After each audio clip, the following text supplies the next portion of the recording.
A Rádio USP apresenta USP Analisa, um podcast sobre assuntos atuais que envolvem a vida do cidadão e da universidade, sempre com um convidado especial.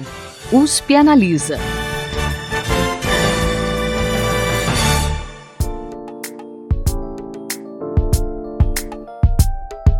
A troca no comando do país no início deste ano trouxe mudanças também à política econômica. Ao longo desses meses, termos como arcabouço fiscal e reforma tributária passaram a fazer parte do noticiário e também das rodas de conversa. Para falar sobre as principais mudanças nesse período e os impactos delas na nossa vida e no nosso bolso, o USP Analisa deste mês conversa com o economista e presidente do Banco Ribeirão Preto, Nelson Rocha Augusto, e com o professor da Faculdade de Economia, Administração e Contabilidade de Ribeirão Preto da USP, Rudinei Toneto Júnior. Eles que também integram o Conselho Consultivo do Instituto de Estudos Avançados Polo Ribeirão Preto da USP.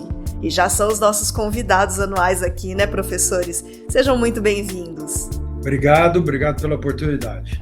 Muito obrigado, Thaís. Quero cumprimentar a todos, ao Nelson, toda a equipe do IA e a todos os ouvintes da Rádio USP. Obrigado pela oportunidade. Bom, para a gente começar, quais as principais mudanças que vocês percebem na política econômica do terceiro mandato do governo Lula em relação ao governo Bolsonaro? As mudanças são absolutamente totais. É importante que o nosso ouvinte tenha claro que a primeira grande mudança é exatamente a questão de, entre aspas, fazer política. A nova equipe, o novo governo, etc., passou a discutir tudo com a sociedade. Antes até de tomar posse, aquela história da PEC de transição. Houve uma grande negociação com o capital político da eleição para que não houvesse uma ruptura naquela questão do suporte social, principalmente, etc., às famílias menos favorecidas, porque a pobreza cresceu muito no Brasil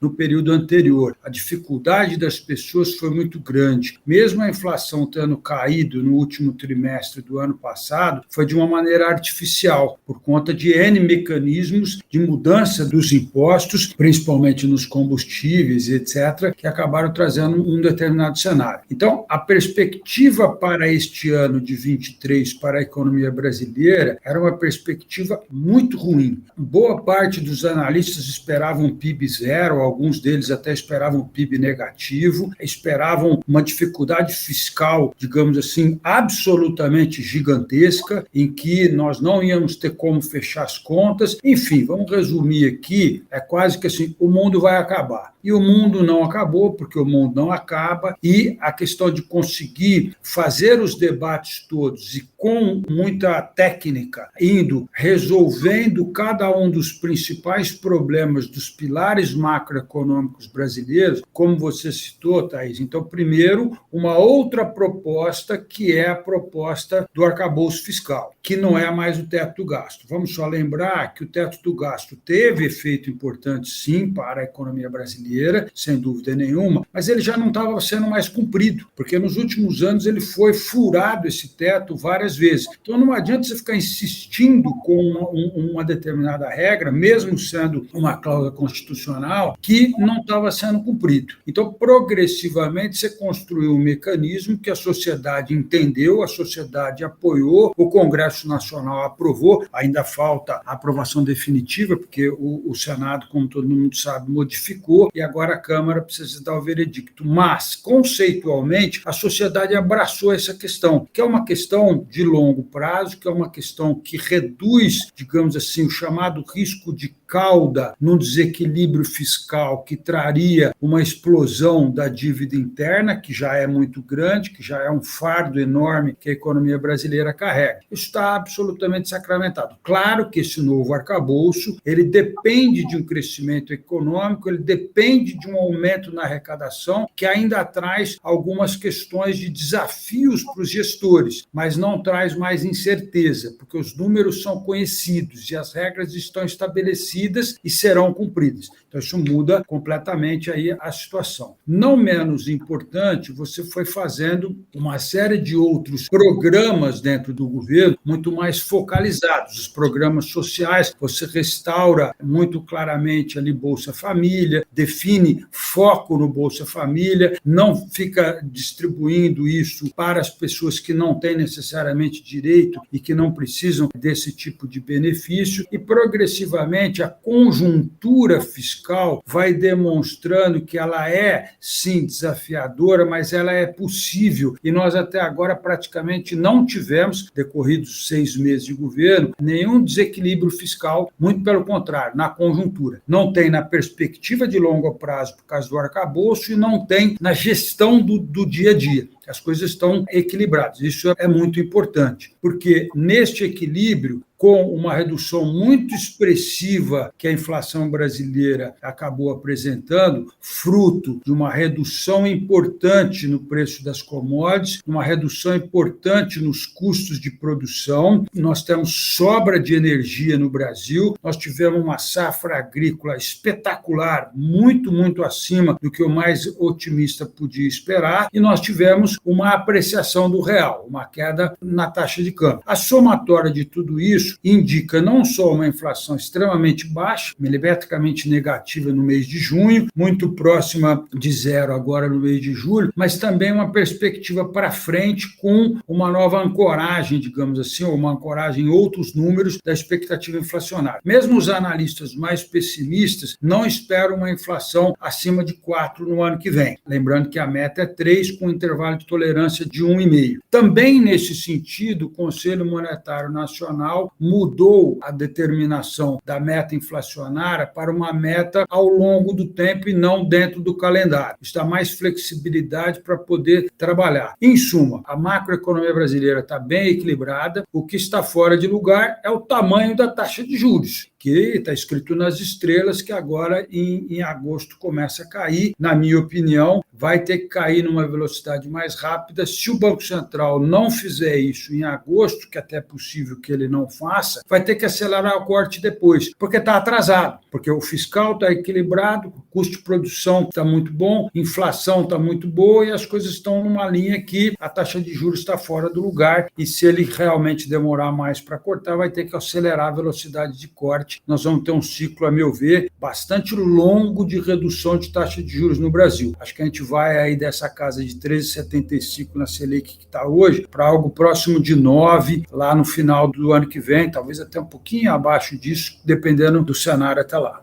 Acho que pegando as principais mudanças que a gente pode sentir, acho que a análise do Nelson sobre a questão macroeconômica está perfeita. É isso mesmo, eu queria destacar alguns aspectos que eu acho que, como o Nelson destacou, também vão além da economia. Acho que nós passamos aí vários anos, basicamente como o Nelson destacou, negando a política, negando o diálogo, certo? Sempre reforçando, buscando discurso contra a democracia. E aí uma questão importante, que a gente sempre fala mal da política brasileira, da dificuldade de governabilidade do país, em função da necessidade desse presidencialismo de coalizão. E quando a gente vê o último governo, a gente tem que agradecer a existência desse mecanismo, de não termos um partido majoritário que acabou sendo um seguro para que a democracia continuasse viva no país. E, além disso, a gente tem que pensar que nesses 4 anos, a gente teve uma grande destruição de políticas em diferentes aspectos do país. Se a gente for pensar relações internacionais, meio ambiente, educação, negacionismo na saúde, que fez com que o país tivesse um número de mortes muito acima do que seria esperado. E então a volta, que como foi destacado, desde as negociações políticas, de formar uma frente ampla, começar o governo já antes de assumir com a PEC da transição, que foi fundamental para poder restabelecer políticas no país, restabelecer programas. Então, tudo isso cria um ambiente muito favorável, que quando a gente fica discutindo meramente como o mercado era muito pessimista, como o Nelson destacou, olhando simplesmente a questão fiscal, o país vai quebrar, esse governo vai querer casar, simplesmente a volta desse ambiente de respeito às instituições, respeito à democracia, atender à promessa do presidente Lula, vamos voltar a colocar o pobre no orçamento, vamos voltar a fazer uma política distributiva, vamos pensar na melhora da convivência no país, tudo isso já cria um clima favorável favorável ao investimento. Então, quando a gente vê a reconstituição de diversas políticas, programas e pontos no país, quando a gente vê o nosso presidente voltar a ser atendido, a ser recebido nas principais nações do mundo, nos principais organismos, quando a gente vê uma normalidade no Ministério da Saúde, com a retomada dos programas de vacinação, quando a gente vê o MEC retomando uma política educacional coerente, quando a gente vê a questão da reconstrução dos órgãos ambientais, tudo isso no mundo moderno coloca que o Brasil volta a ser, o Nelson depois pode detalhar muito melhor do que eu, esse ambiente, não só o ambiente internacional em termos macro, mas essa recolocação do Brasil no cenário internacional acaba contribuindo para que o Brasil possa ser olhado por investidores que colaborem nesse processo de apreciação do câmbio, que colaborem na estabilização. Então, eu acho que a grande mudança que eu vejo é a gente sair de um desgoverno para um ambiente favorável a políticas. Então, quando a gente vê muitas críticas na imprensa, o governo do PT não tem feito nada de novo, é tudo programa requentado, mas só a reconstrução desses programas, o Minha Casa Minha Vida, a reorganização do Bolsa Família, a volta de política educacional, a volta de políticas de saúde, só isso já é uma coisa muito favorável perto do que nós tínhamos antes, vimos acontecendo. Então, eu acho que esse ambiente político, esse ambiente de reconstrução que tem sido colocado, influencia muito na economia ao criar um ambiente favorável e que os analistas que olhavam simplesmente a coisa fiscal desconsideravam um pouco, usando um termo econômico, as externalidades positivas que isso poderia gerar em termos de indução da atividade econômica. Então, do ponto de vista macro, concordo com toda a análise do Nelson, e eu só queria reforçar essa questão da volta da política como uma questão fundamental e que os atores econômicos perceberam isso, apesar de muitas críticas que estão fazendo esse governo, mas acho que perceberam como isso é importante para que a gente possa pensar ao longo prazo e possa realizar, ter um planejamento melhor para o crescimento do país. É a volta da normalidade, essa reconstrução do país. Então, eu queria destacar essa como que eu considero a principal mudança que a gente assistiu nesses primeiros meses do governo. Não, eu queria reforçar mais ainda, né? O que o Rodinei e eu estamos falando é que já é muito claro na percepção dos decisores de investimento, sejam domésticos ou sejam internacionais. As próprias agências de rating já colocaram perspectiva positiva para o Brasil na percepção disso que nós estamos dizendo. Claro que você tem fatos objetivos da economia, redução de inflação, mais investimento direto, muita coisa positiva já nos aspectos fiscais também, sobretudo vis-à-vis ao que se esperava, etc. Mas, hoje, o agente econômico, de uma maneira geral, você vê isso nas famílias, você vê isso nos empresários, você vê isso no investimento estrangeiro direto, todos eles têm uma percepção muito mais positiva da realidade econômica brasileira, refletindo claramente na decisão de investimento e na decisão de emprego de uma maneira inequívoca, porque o emprego está crescendo de uma maneira importante e os investimentos também estão crescendo de uma maneira bastante importante, mesmo com uma taxa de juros extremamente alta, que obviamente eleva o custo de capital e traz uma dificuldade importante nesse sentido do custo de capital para o investimento. Queria aproveitar para dizer aqui para o nosso ouvinte que, no meio de tudo isso, o país sofreu uma crise de crédito fora do sistema bancário, que é a crise de crédito dentro do mercado de capitais, pelo episódio Americanas, Light, Marisa e etc., absolutamente retumbante. Porque o episódio Americanas é uma fraude contábil a maior da história do país, que obviamente precisa ser depurado ainda, as autoridades estão investigando isso, mas um assunto que não foi resolvido e que eclodiu efetivamente no final de janeiro, que todo mundo ficou sabendo. Então, perpassando tudo isso e o crédito via mercado de capitais, ele é muito representativo no Brasil, ele ficou muito desenvolvido, sobretudo o crédito que vai para a construção civil, o crédito que vai para o agronegócio, e tudo isso ficou muito, digamos assim, opaco, ficou muito difícil. Os fundos de crédito, de uma maneira geral, tiveram saques muito grandes, cotas negativas, investidor receoso, que não tem nada a ver com o governo. É uma coisa eminentemente privada, do coração privado que passou por esse cenário nesse período. Então, a gente está aqui agora, um pouco à frente de meados de julho, num cenário bastante positivo, mesmo tendo acontecido um problema que não tem absolutamente nada a ver com o governo, é um problema eminentemente privado de uma fraude que, eu repito, é a maior fraude da história do Brasil, uma das maiores do mundo. Todo mundo se lembra do caso da Enron lá nos Estados Unidos, que foi realmente gigantesco nesse sentido. Quero destacar que praticamente todas as agências de rating e as auditorias tinham dado ok para os balanços de lojas americanas e etc. Então, o mercado precisa de entender que as idiosincrasias são mais complexas do que eventualmente eles pensam que são. Aonde fica acusando que não dá para fazer política, etc. Por último, nessa fase aqui do que nós estamos falando, acho muito importante também a gente destacar que é muito dito que o governo não tem base para aprovar absolutamente nada no Congresso. De fato, quando você olha a fotografia das eleições no parlamento brasileiro, o governo foi perdedor no parlamento. Ganhou o executivo, mas ele tem minoria lá no Congresso. E assim mesmo conseguiu aprovar tudo que propôs, inclusive a primeira fase da reforma tributária que já passou na Câmara. Claro que os mecanismos da democracia brasileira precisam ser aprimorados. Eu não estou aqui como economista dizendo que é um espetáculo as coisas que estão sendo feitas lá. O que eu estou dizendo é que o Brasil, como sociedade, construiu isto e dentro desse mecanismo você consegue aprovar as coisas. Você não precisa necessariamente ter a maioria para aprovar as coisas, mas quando você não tem a maioria, você tem que fazer determinados outros tipos de acordo, como liberação das emendas, etc. Só que essas emendas elas são obrigatórias, não tem como não fazer, está lá determinado na regra, mas o momento que você vai liberar, a forma que você vai liberar, as composições todas, etc.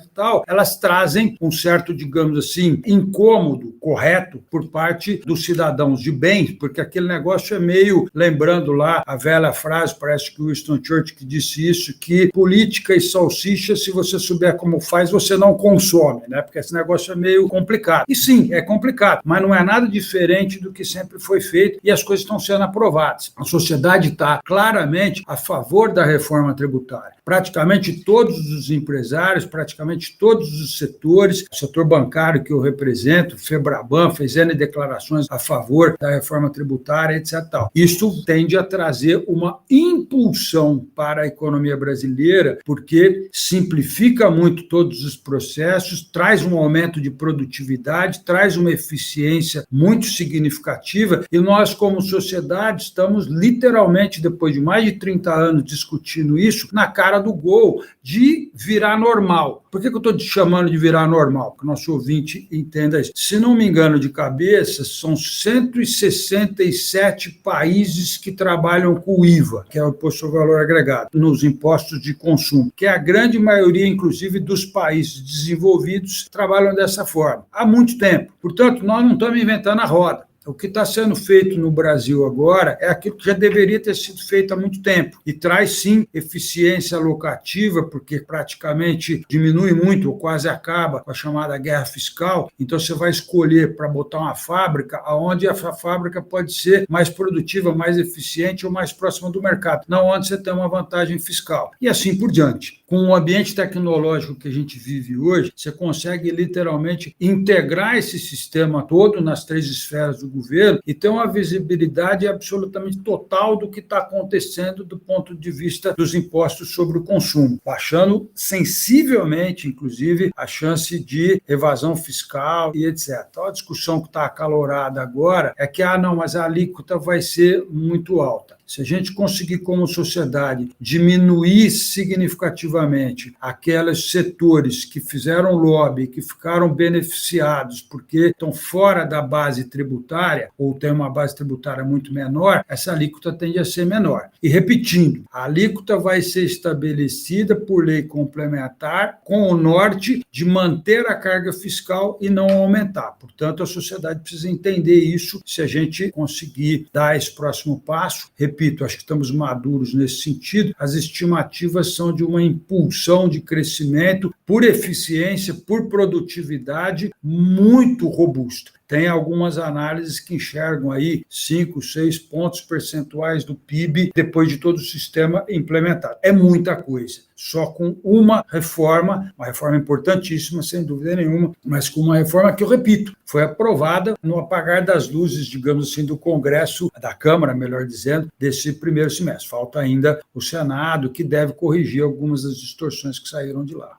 Antes da gente se aprofundar um pouco mais na reforma tributária, eu queria só voltar em um ponto que o Nelson mencionou em relação a essa mudança no sistema de metas da inflação, feita pelo Conselho Monetário Nacional. O anterior era seguido desde 1999. Em vez de uma meta anual, o Banco Central agora vai precisar perseguir de uma forma contínua esse índice estabelecido. A mudança era defendida pelo ministro da Economia, Fernando Haddad, e vai valer a partir de 2025. Eu gostaria que vocês explicassem que reflexos isso traz para a política monetária e de uma forma mais prática para a vida da população. A mudança, de fato, altera muito pouco na condição do regime. A única coisa que você transformou, que era uma meta de ano no calendário, uma meta que ela é perseguida constantemente. Então, o que facilita, você dá um pouco mais de flexibilidade, que se você tem um choque num dado momento ao longo de um ano, você não está preso à meta daquele ano calendário em si. Então, você pode suavizar um pouco a sua busca da meta.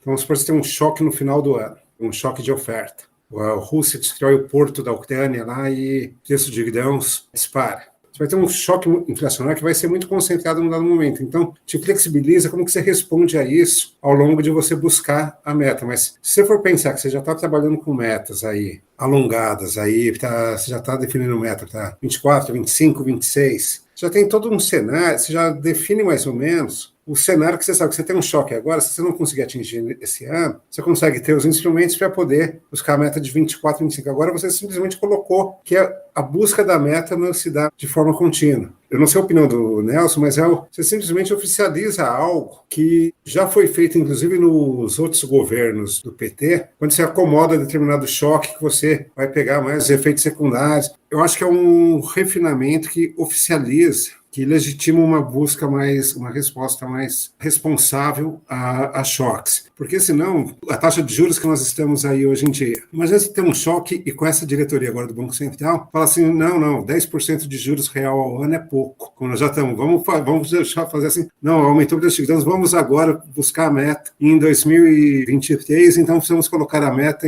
os juros em 25 ao ano. Pode ter algumas pessoas mais ortodoxas na divisão que poderia fazer isso. Agora, se você tem um choque, você tem meta contínua, você pode até para essa pessoa falar assim, olha, você pode suavizar, você pode responder de forma mais responsável ao choque, buscar tanto a meta de inflação de forma contínua e não ser tão responsivo a choques que você não controla sobre a inflação. Então, acho que é um aperfeiçoamento importante no regime de metas. Concordando totalmente com o professor Rudinei, de fato, você tem um pouco mais de tempo para acomodar numa situação de choque. Vou dar um exemplo para o nosso ouvinte, que é bem contemporâneo e que ilustra bem isso. Os Estados Unidos tiveram uma inflação muito alta agora recentemente no pós-Covid, como o mundo todo teve. E o Fed, o Banco Central dos Estados Unidos, não tem essa meta no calendário. Aliás, ele nem tem meta, ele tem uma referência de trabalhar com uma inflação, porque é o único Banco Central que tem duplo mandato. Você ter a maior geração de emprego e de atividades possível com uma inflação girando ao redor de 2%. Essa é que é a regra para os Estados Unidos. Mas exatamente por não ter a questão do calendário, eles foram acomodando isso e estão conseguindo, que foi muito, digamos assim, debatido entre os economistas, etc., se seria possível convergir a inflação americana para esta meta sem gerar uma recessão. E muito provavelmente vão conseguir, porque a inflação nos Estados Unidos já está apontando para algo em torno de 3%. Claro que o último corte aí de 3 para 2 não é fácil, por isso que provavelmente aí agora no final de julho vão subir mais um pouquinho a taxa de juros, mas muito menos do que seria necessário se você fosse, digamos assim, agarrar pelo chifre a inflação para enfiar ela dentro de 2% a ferro e fogo. O custo para a sociedade americana e mundial, nesse caso, porque é o norte da taxa de juros para o mundo todo, foi muito menor do que se você tivesse uma regra muito rígida. Então, esta flexibilização que o Conselho Monetário Nacional decidiu tem, sim, um efeito de suavização e mais responsabilidade responsabilidade, desde que a autoridade mantenha aqui a credibilidade. Nesse sentido, quero registrar aqui, de uma maneira muito clara, tem um monte de coisa boa nesse governo, mas a postura do presidente da República, embora ele pode opinar no que ele quiser, claro, sobretudo porque foi eleito e é uma pessoa que tem grandes trabalhos para o país, mas ficar batendo no Banco Central não ajuda, porque o Banco Central é um órgão de Estado, não um órgão de governo, e aí ficar batendo desse jeito não ajuda. Tem outros mecanismos para fazer isso acontecer. Eu, como já disse aqui, como economista, a gente está um pouco vaidoso aqui, porque são economistas todos formados pela FEA, dicas de passagem, que trabalham conosco aqui no BRP. Nós estamos em primeiro lugar na projeção de inflação no Focus, de novo, é público, isso está divulgado. Ficamos em segundo lugar na previsão do Prisma, então a gente tem um nível de acerto muito, muito bom. E tudo isso feito aqui em Ribeirão Preto, com alunos da FEA de Ribeirão Preto e dentro do Banco Ribeirão Preto, e me dá muita alegria isso. Por que eu estou dizendo isso? Porque a gente enxerga de uma maneira muito clara, tá, que há uma teimosia e o Banco Central está, nesse sentido, behind the curve. É muito dito behind the curve quando ele está atrasado na curva de aceleração da inflação, que ele precisa subir mais rápido a taxa de juros. É o mesmo efeito na queda. Então, ele está atrasado. Agora, o presidente da República ficar batendo do jeito que ficou atrapalha, porque mexe na credibilidade do órgão, o Banco Central, nesse caso, e talvez isso tenha atrasado um pouquinho aí o início da redução da taxa de juros. Difícil saber, porque, obviamente, eles não põem isso nos documentos oficiais. Mas, enfim, estamos já para começar, estamos na hora de começar, repetindo, um ciclo, a meu ver, bastante longo de redução de taxa de juros e duradouro, porque a sociedade está madura para trabalhar com a taxa de juros mais civilizada, que a nossa não é civilizada hoje.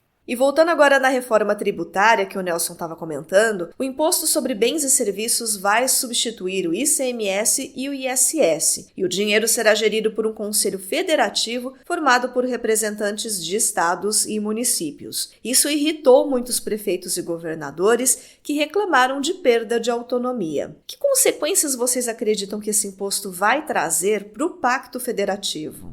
Sinceramente, acho que não vai trazer impacto significativo. O grande aspecto é que o Nelson já colocou, que tinha que acabar de fato, era com a guerra fiscal. A autonomia das instâncias era usada de forma equivocada. E o nosso sistema tributário favorecia isso. Então, simplesmente quando você muda da origem para o destino, o IVA você já corta grande parte dessa possibilidade. O pessoal ainda introduziu um item adicional na reforma, que é a possibilidade de você criar um imposto sobre exportação de commodities, de bens extrativos, agro, não lembro direito o que foi, mas a grande qualidade do IVA, como já foi discutido, é que ele, tirando todos os lobbies que foram feitos, ele teoricamente é neutro. Ele está pegando sobre o valor adicionado, é um imposto que vai direto no consumo. E como é sobre o valor do consumo, ele tem que ser tributado aonde o consumo é realizado. Então, aí vai perder muita importância aonde que a fábrica está localizada. E isso vai estimular, como foi destacado pelo Nelson, um setor que dependa mais de tecnologia, que dependa mais de capital humano, que dependa mais de conhecimento tecnológico. Esse setor vai tender a se localizar muito mais próximo às universidades, aos centros de pesquisa, do que se deslocar para uma área simplesmente porque não vai pagar imposto, ou porque vai ter crédito subsidiado, vai ter subvenção. Então, isso é a melhor alocação. Um setor que depende mais de logística, de qualidade das rodovias, das ferrovias, vai se localizar onde está a melhor infraestrutura nesse sentido. Você não vai distorcer essa alocação, então só isso já vai gerar um ganho de produtividade no país que todo mundo vai ganhar. Um outro aspecto importante, que a simplificação que é possibilitada por essa reforma tributária vai liberar recursos que eu espero que o Brasil passe a ter, com essa mudança no sistema tributário, que os advogados não fiquem bravos comigo, que a gente possa ter mais engenheiro promovendo inovação e menos advogado fazendo planejamento tributário. Acho que aí a gente vai ter um ganho de qualidade fundamental. A economia quer gerar mais inovação. Vamos colocar menos burocracia. Então, já foi destacado, a gente tem estimativas de crescimento do PIB no longo prazo que oscilam aí de 3 a 4 pontos, chega até 20% de ganho. Orientando o meu que desenvolveu uma tese sobre impactos, ou usando o modelo de equilíbrio geral, usando o impacto da reforma tributária, chegou a número que eu até acho exagerado, mas chegou próximo de 15% de crescimento. Então, se a gente tem um crescimento desse, todo mundo ganha no final, todos os estados ganham, você não precisa de guerra fiscal. Os setores que estão com lobby, então você pega assim, supermercado falando que vai ter aumento de preço, perda, isso aqui não vai, porque a gente vai corrigir uma distorção, onde hoje no Brasil a indústria paga demais, proporcionalmente ao peso que ela tem no PIB, é o setor mais exposto à concorrência internacional, porque é o setor de transacionável, e você tem outros setores que não pagam praticamente nada, então você vai ter mudança de preço relativo, mas reduzindo as distorções que existem hoje no país. E o setor mais exposto à concorrência vai ser tributado de forma mais justa, que é a indústria. Agora, eu pego setores que não estão expostos à concorrência internacional, que não pagam nada de imposto, que ficam hoje fazendo lobby para ter uma alíquota reduzida. Então, a gente fala, por exemplo, da cesta básica. Alguns produtos poderiam subir, alguns produtos mais na linha de serviço. Outros industriais iriam ter queda. Todos os estudos mostram que a cesta básica reduziria de valor, mesmo se não tivesse a desoneração completa. E eu sou favorável, o Nelson colocou bem isso, eu acho que a gente tem que buscar o mínimo de exceções possíveis para poder ter a menor alíquota global do IVA, que vai gerar a menor distorção em termos de alocação de recursos, e favorecer que todo mundo, eu vi várias entrevistas de entidades setoriais sobre a dificuldade que seria o sistema de cashback. Hoje é super tranquilo fazer com a tecnologia que existe. O Nelson do sistema financeiro conhece muito melhor toda essa tecnologia que a gente conseguiu avançar de bancarização no Brasil, de inclusão. Hoje é super simples fazer um sistema de cashback focalizado na população de baixa renda. Quem tem que ter isenção é quem ganha pouco, é o pobre. É isso que a gente tem que focar. Agora, não preciso ter isenção do preço do leite para uma família de alta renda. Isso é uma coisa totalmente injusta a gente pensar nisso. Então, ocorreram algumas desfigurações na reforma por questão de pressões. Gostaria muito de ter uma alíquota única para todos e fortalecer a transferência das famílias e não para privilegiar setores específicos. Privilegiar setores a gente só pode pensar quando é para algum setor, que é a indústria nascente, que vai pensar grande impacto na competitividade, mas não por essa questão de setores que querem continuar fora do pagamento de impostos. E na questão do federalismo, eu acho que, efetivamente, o que a gente fez foi uma organização. O nosso federalismo, a forma como a gente viu o sistema tributário era danoso ao desenvolvimento, e o poder que se dava para estados e municípios era um poder irresponsável na questão da gestão da coisa tributária. Então a gente está voltando para a normalidade e para o que é feito no mundo em termos de padrões internacionais. Então eu não vejo com grande preocupação. Aí a preocupação que tem é que quem fez muita promessa lá no passado, agora tem que honrar, então fica com esse argumento de que nós estamos afetando, indo contra os estados e os municípios. Eu não vejo dessa forma. Queria só fazer 2 comentários muito rápidos. Um é dar o número para o nosso ouvinte aqui, que as estimativas de redução do contencioso, a briga que tem entre os contribuintes e os 3 entes da federação com relação a esses impostos é de pelo menos 95%. Por isso que os advogados tributaristas vão ficar bravos, como citou o Rudinei. E isto traz um aumento de eficiência e de produtividade, que é o que o Rudinei falou. Eu prefiro ter mais engenheiro, médico, etc., na sociedade do que advogado fazendo discussão tributária, que, na verdade, não agrega valor nenhum. Vamos lembrar que o sistema jurídico inteiro brasileiro consome aproximadamente 3,5% do PIB, enquanto na OCDE é algo em torno de 0,7% do PIB. Então, essa é uma patologia, uma doença que tem o sistema brasileiro. E quando você faz uma reforma como essa, e por isso que é muito difícil estimar todo o crescimento do PIB, porque você faz uma série de modelagens, o aluno do Rudinei, ele citou, fez algumas modelagens lá, com certeza muito bem feita, mas você não consegue mapear tudo isso, quer dizer, o quanto que o contencioso jurídico de uma questão tributária pode representar. E são bilhões e bilhões de reais e etc. Então, é muito importante que a gente dê espaço. Por último, o segundo comentário que eu queria fazer, mais uma vez concordando totalmente com o professor Rudinei, essa questão de perda de autonomia não terá um bolo de dinheiro lá que os prefeitos e governadores vão ficar administrando. Não é assim que a coisa vai funcionar. A autonomia é para tributar, como o Rudinei falou, que eles ainda deixaram lá uma sujeirinha lá que eu espero que o Senado arrume. Mas ninguém está discutindo ali que você vai pegar aquele bolo tributário e vai dizer dizer, eu vou dar tanto para Ribeirão Preto, tanto para Sertãozinho, tanto para Cravinhos. Não é assim, porque é uma proporção do consumidor, portanto, isso vai direto. Se o consumidor está em Ribeirão Preto, o dinheiro que foi tributado vem para Ribeirão Preto, pelo IVA. Não tem escapatória com relação a isso. Não é o prefeito que vai decidir isso, ou o governador, ou quem quer que seja. Esse conselho, na verdade, é para ele arbitrar as eventuais distorções que aconteçam aí, que não estão contempladas nesse, digamos, mecanismo praticamente automático da captura do dinheiro que vai para os cofres dos estados, municípios e União. Então, há sim uma confusão colocada aí por conta da própria questão política. Uma parte significativa dos prefeitos e dos governadores não estavam atentos na totalidade ao mecanismo de funcionamento dessa nova lei, e aí reagiram contra, dizendo que iam ter uma perda de autonomia. Não é bem assim. Tanto é que os principais governadores, depois que a sociedade pressionou e entenderam claramente, inclusive o governador de São Paulo, que fez toda a diferença na véspera da votação, passou a aderir e a apoiar, e todos os outros. Mesmo os governadores, digamos assim, que não têm vínculo com o governo federal que está propondo isso, vínculo político, estou dizendo, que está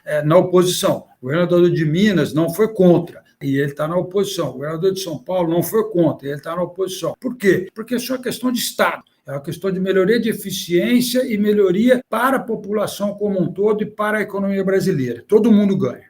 Uma segunda fase da reforma tributária, abordando a cobrança de impostos sobre a renda, ainda deve tramitar no Congresso Nacional neste segundo semestre. Ainda não há detalhes sobre essa proposta, mas a expectativa é que ela aborde a revisão da tabela do imposto de renda e outros pontos mais específicos, como a distribuição de lucros e dividendos e a mudança em regras para fundos exclusivos. O que vocês esperam dessa segunda fase da reforma? Há possibilidade dela trazer o que se chama de justiça tributária? Possibilidade sempre existe, mas é uma possibilidade muito remota. O próprio executivo sabe, o ministro Haddad tem dito isso com muita clareza, a resistência nesta parte do imposto sobre a renda vai ser muito maior, porque aí você mexe efetivamente com as pessoas de uma maneira completamente diferente. O imposto sobre o consumo, como a gente explicou, ele tende a ser neutro e, portanto, tem muita melhoria e muita eficiência. O imposto sobre a renda no Brasil é absolutamente injusto. Nós temos um imposto extremamente injusto. O pobre paga muito e o rico paga pouco. De todos os impostos, mas também do imposto sobre a renda. Mas você vai estar mexendo com interesses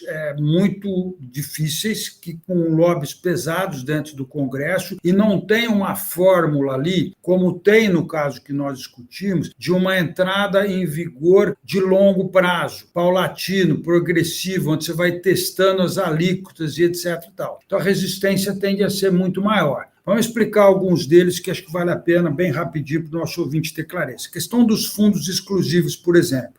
Por que é errado os fundos exclusivos terem o benefício que têm? Porque simplesmente o fundo exclusivo fechado, ele, como o nome diz, ele é fechado, ele só paga imposto quando ele foi aberto e sacar o dinheiro. Então, durante todo esse tempo, se o sujeito ficar 20 anos ali com esse fundo fechado, ele fica 20 anos sem pagar imposto, porque é um fundo fechado. Qualquer outro ativo financeiro que você compre, ele paga imposto, se não estiver dentro de um fundo fechado. Portanto, não cumpre o princípio da isonomia, de tributar igualitariamente. Isso já tentou se fazer no Brasil, de tributar os fundos fechados N vezes, e o próprio Congresso resiste muito. Dizem, não sei se isso é verdade, que todas as famílias do senador têm um fundo fechado para chamar de seu. Então, isso vai ser muito mais difícil. Agora, o potencial arrecadatório disso é muito grande e é injusto que aconteça. Agora, não vai ser fácil, digamos assim, quebrar esses ovos e fazer essa coisa acontecer. Por exemplo, o imposto de renda, aí, com a questão das alíquotas e das tabelas, etc.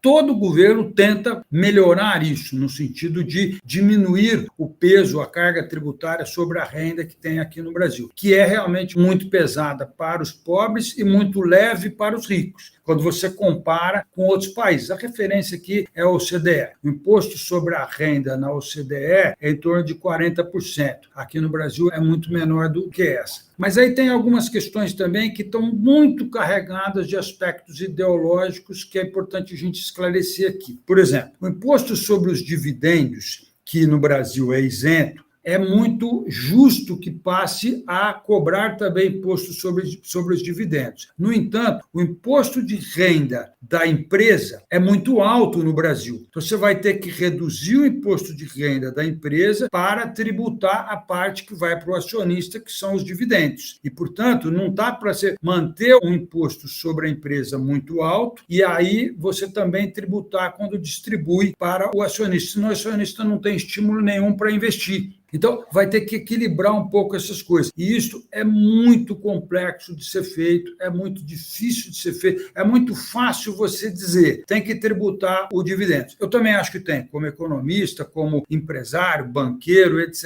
e tal. Mas você vai ter que reduzir a alíquota, porque a empresa paga muito imposto no resultado que ela gerou, e aí ela distribui e não tem quando vai ser distribuído. Portanto, não vai ser um equilíbrio fácil. Eu penso que essa discussão deve ser bem endereçada, o governo deveria escolher as principais prioridades desse ponto e não atacar todas as questões sobre a renda, porque é impossível resolver, porque a sociedade não está pronta para resolver todas as questões sobre a renda. E deveria começar, obviamente, aliviando a camada menos favorecida e ter benefícios aí para poder fazer com que a nossa distribuição de renda, em última instância, fique melhor. É uma vergonha a distribuição de renda brasileira. Eu, como cidadão brasileiro, eu tenho vergonha de ver essa distribuição de renda horrorosa que a gente tem aqui. Rico cada vez mais rico e pobre cada vez mais pobre. Isso não dá para aceitar. Concordo com toda a análise que foi feita pelo Nelson. E o próprio governo, acho que em entrevista recente, o Haddad falou, inclusive, que a discussão da mudança de imposto de renda vai ser bastante gradual. Eles vão aprofundar muito o debate sobre o assunto, que não é uma coisa simples. Acho que o ponto principal é esse que o Nelson colocou, que quando a gente discute que é totalmente justo a questão da tributação sobre os dividendos, essa discussão não pode ser descasada do imposto de renda à pessoa jurídica. As duas coisas têm que ser calibradas, porque você colocar a tributação dos dividendos e não ajustar o imposto de renda da pessoa jurídica, vai ter muita distorção por incentivo a investimentos, você pode distorcer a alocação de recursos. Agora, são pontos que vão ter que ser enfrentados, né? A questão de renda independente da acionista, se é salário, se é lucro, se é juros, se é onde a pessoa ganha. Quem tem que juntar é o seguinte, o rico tem que pagar mais, as alíquotas têm que ser maior. Na margem, as alíquotas têm que ser muito mais progressivas do que são no Brasil hoje em dia. Então, você tem países cuja alíquota marginal chega a 50% ou mais da renda, que no Brasil a gente não chega a 30%. Então, é uma distorção muito grande que a gente tem. E tem outros impostos que afetam a distribuição que a gente tem que atacar também no Brasil. Se a gente quer ser um país onde os liberais têm um grande destaque à meritocracia, tudo, a gente tem uma tributação de herança que é ridícula. Quando o Estado de São Paulo tentou mudar, a Assembleia queria jogar para menos de 1% a transmissão de bens inter causa mortes. Tem país onde a tributação de herança chega a quase metade. No Brasil, o teto é 8%. Quando a gente pega essa questão dos fundos exclusivos que o Nelson colocou, é uma indecência a gente ter possibilidade de benefício. A gente está praticamente, a gente transforma quase um paraíso fiscal. Se tem coisas para serem resolvidas, é muito difícil e tem que ser pensado como um todo. Então, eu acho que o governo tem que estar bastante consciente de que essa discussão não pode ser feita tão às pressas e tem que ter um amadurecimento junto com a sociedade, principalmente porque se passar dessa primeira fase do IVA, a gente vai ter um impacto grande sobre crescimento, geração de emprego, que facilita o debate sobre a tributação da renda. Um último comentário nesse ponto que a gente está conversando, que é o seguinte, é preciso, e talvez seja mais prático, fazer um avanço mais expressivo sobre a questão patrimonial do que sobre a questão da renda. Patrimônio no Brasil praticamente não paga imposto. É muito baixo a alíquota de uma maneira geral. Isso não tem muito como esconder. Com a digitalização, mesmo os patrimônios que estão em outras coisas que não são imóveis, por exemplo, mas são securities, ações, participações de empresas, etc. Tal, não tem muito como esconder. Então, você passar a botar uma alíquota de imposto patrimonial para as famílias mais ricas é um equilíbrio que dá para acontecer, mesmo que você faça uma paulatinidade com relação a isso dentro de uma progressividade, lá o que foi feito no imposto sobre consumo, só para poder colocar uma ideia aqui. Não faltam ideias adequadas, mas não é fácil convencer uma sociedade tão desigual, até porque a representação reflete essa desigualdade nos lobbies que acontecem efetivamente por quem vota, e, portanto, eu estou otimista com a economia brasileira, como a gente falou aqui desde o início, um ambiente macroeconômico está muito equilibrado, tem um crescimento econômico importante, no ano que vem também vamos ter, tem sobra de energia, tem a neoindustrialização, que de fato tem espaços bons, e com essas mudanças tributárias pode ser que a gente tenha realmente mais justiça do lado da indústria, que sempre ajuda muito no crescimento, no desenvolvimento econômico e no emprego, etc, etc. Mas eu não sou muito otimista com essa questão das alterações do imposto sobre a renda ou sobre o patrimônio que deveriam acontecer. O Rudinei citou a questão de herança, a moda da OCDE é em torno de 37% sobre a herança. Aqui a alíquota máxima é 8%, a maioria dos estados pratica 4%. É muito pouco. Enquanto o mundo está em 37%, nós estamos em 4%. Bom, infelizmente o nosso tempo está chegando ao final. Eu queria agradecer a participação aqui conosco do economista e presidente do Banco Ribeirão Preto, Nelson Rocha Augusto, e do professor da Faculdade de Economia, Administração e Contabilidade de Ribeirão Preto da USP, Rudinei Toneto Júnior. Eles que também integram o Conselho Consultivo do Instituto de Estudos Avançados, Polo Ribeirão Preto da USP. Muito obrigada por esse nosso bate-papo mais uma vez, vocês que já são aí praticamente os nossos consultores aqui no USP Analisa, e eu deixo aberto o espaço para um comentário final. Thaís, eu que agradeço o convite, é sempre uma satisfação participar desse programa da USP, junto com o Nelson. Acho que já são vários anos aí que a gente vem discutir a economia brasileira, e eu efetivamente estou animado, que eu falei nas considerações iniciais. Acho que, como diz o presidente, o Brasil voltou. Acho que o Brasil voltou a fazer política, o Brasil voltou à normalidade, e o governo, com a qualidade que tem, está conseguindo avançar em pautas importantes, seja na questão fiscal, política macroeconômica, política social, investimentos em infraestrutura, melhora do quadro de PPP, mas o que eu volto a destacar é o seguinte: essa mudança de ambiente nos dá mais segurança, a segurança institucional retoma um discurso mais de paz, mais de respeito a todos, e esse quadro de maior segurança, menor instabilidade, por si só, tem já gerado uma melhora de bem-estar e de ambiente de negócios no país. Então eu queria agradecer o convite e agradecer a todos os ouvintes da Rádio USP que nos acompanharam ao longo dessa discussão. E cumprimentar o Nelson, que é sempre muito bom ouvir as opiniões dele.